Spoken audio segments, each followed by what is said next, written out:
good set. Stress. Awesome. So this is shouldn't be a terribly long presentation and should be at least remotely interesting, I hope. What do you sell, Doctor? Yeah. This is going to be probably the best presentation you've ever seen in your life. I'm just going to kick it off with a clip. Your Cincinnati area. They're solid faculty, so don't settle for imitation. But the senator, while insisting he was not intoxicated, could not explain his nudity. Baby, if you've ever wondered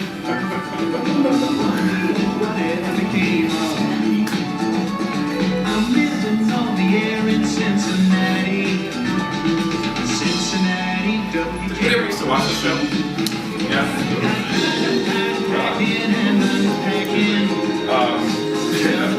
So this was a sitcom that ran in the 70s, and I'm just going to kind of skip past it. And this is my father, Tom Wells, who passed away a little earlier last year. He wrote the theme song of that show. Yeah.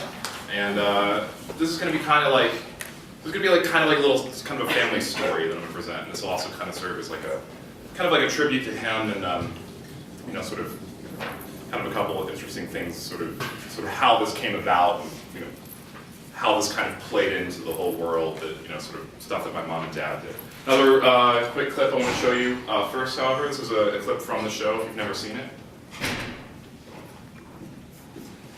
I have set aside my usual speech, the Red Menace in our own backyard, in order to pay tribute to Dr. John Fee, which brings to mind an amusing story. Okay, who wants strawberry tarts? Oh, over here,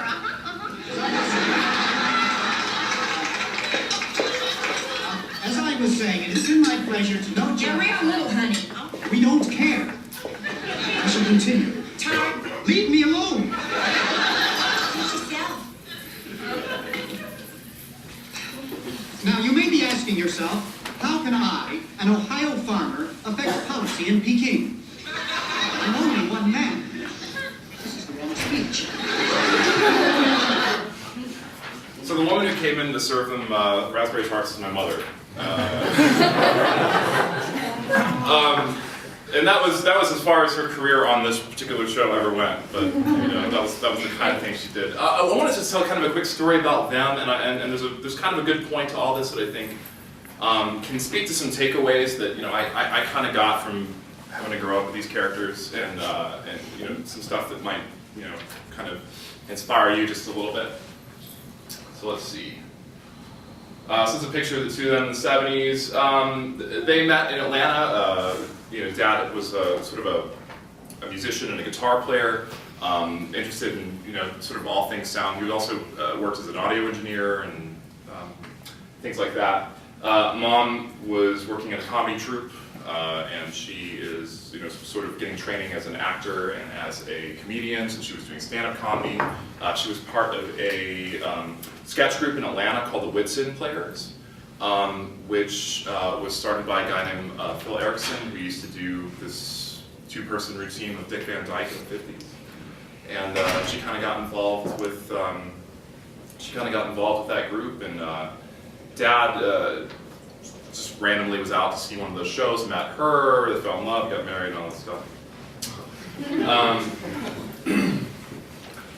Dad got into actually got a start by being a copywriter. So he just did you know, I think he was interning for some agency, I don't remember who, in Atlanta, just doing some short form copywriting for them.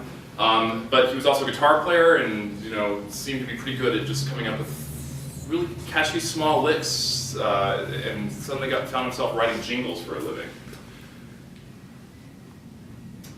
He wrote this jingle called "My One and Only Diamond Ring," which ended up two things. One, it ended up being the main theme for this jewelry company called Mayor Berkeley in Atlanta, and also was released as a single on a record. And it was weird. It was good enough that someone actually put it out, and the two sisters who actually sang the song actually built their whole career off of this. which was kind of cool. So, and then he sort of produced for them afterwards. He was so particular about, he really cared about making sure that the jingles that were produced were of really high quality. He had been recording in a few studios in Atlanta and was sort of unhappy with how the process worked.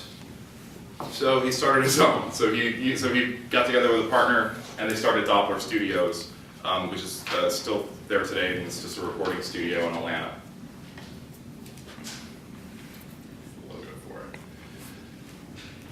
Then they moved to Los Angeles. So out in LA, this is where I'm going to have to consult with Mom was getting even more into stand-up comedy and was starting to do performances at the Comedy Store in Los Angeles, California, on Sunset Strip, in Hollywood. And Dad met, through a series of people, met a guy named Hugh Wilson, who was basically given the job to produce the show. He produced, so they started producing WKRP. Dad sent him his demo reel, and Hugh Wilson really liked it, said, write the theme for the show. So he did. And then he wrote the theme for a couple others, a show called Buffalo Bill and the Duck Factory. I don't know if anybody ever remembers any of those. These are way more obscure.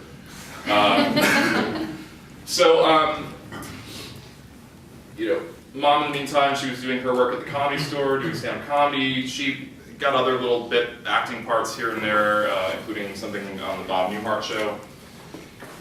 Yeah, she had a couple more kids, including myself, and then decided to move back to, they sort of moved back to Atlanta, and so this is the part where this all sort of comes together, sort of like how it's affected me in my life and all this stuff. So, and coming back to Atlanta, Mom starts teaching improv comedy, and she had spent so much time workshopping with it and doing comedic performances, doing stand-up comedy.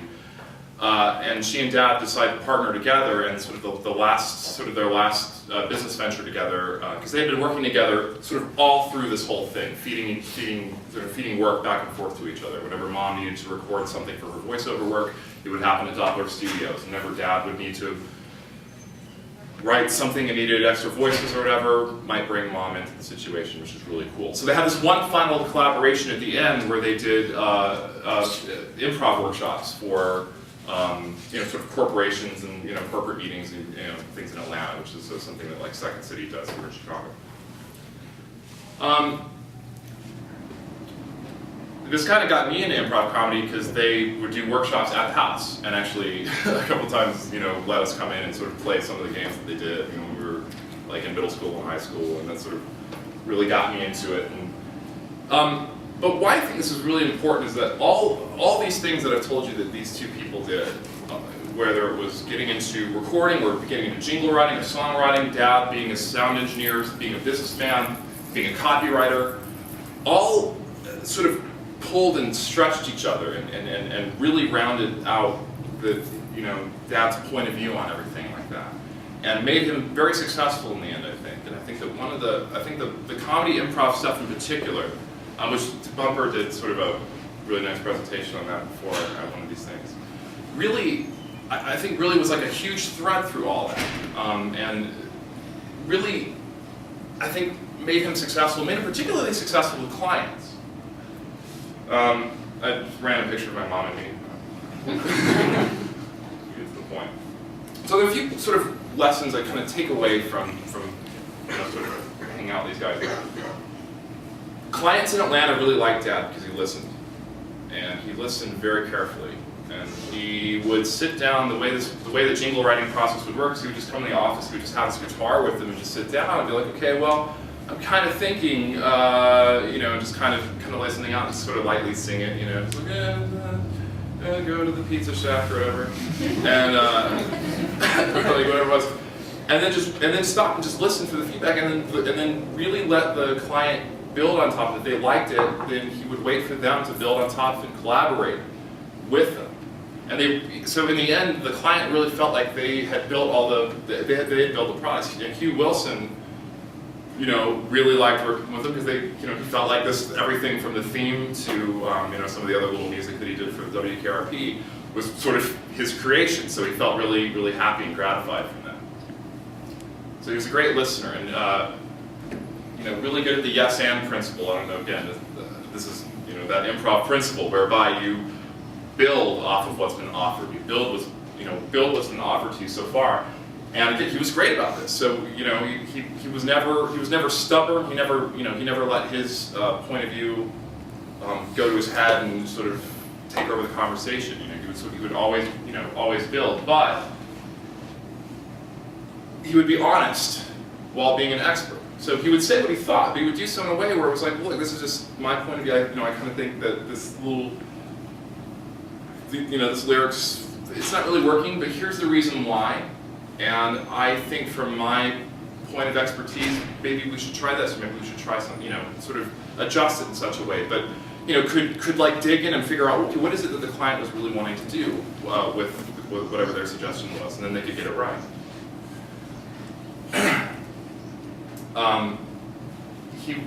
And that story where he just formed a recording studio because he thought that the recording process should happen a certain way, that was very much how he lived in general. He said, always do it right, always have the right guitar, the right equipment, the right Mac, the right whatever, for whatever sort of work that you're trying to do.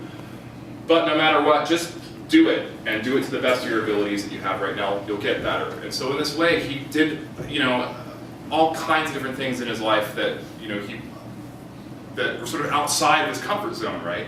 And actually sitting down and doing audio editing, and actually getting behind the mixing board, and actually doing directing, and actually directing musicians. Like, important musicians. Like, he would, TLC would come in the 90s, and, he would, actually have to stand in the room with these people and, give them suggestions, which is really nerve-wracking. Suddenly starting a business, which is something he never thought he was going to do, et cetera, et cetera, et cetera. So, and that really opened him up and allowed for all the different talents that he had to really flow through. And I think for you to kind of get to know him, since you'll never really get to, and just kind of get to know sort of what inspires me, and sort of see how all these different things can come together.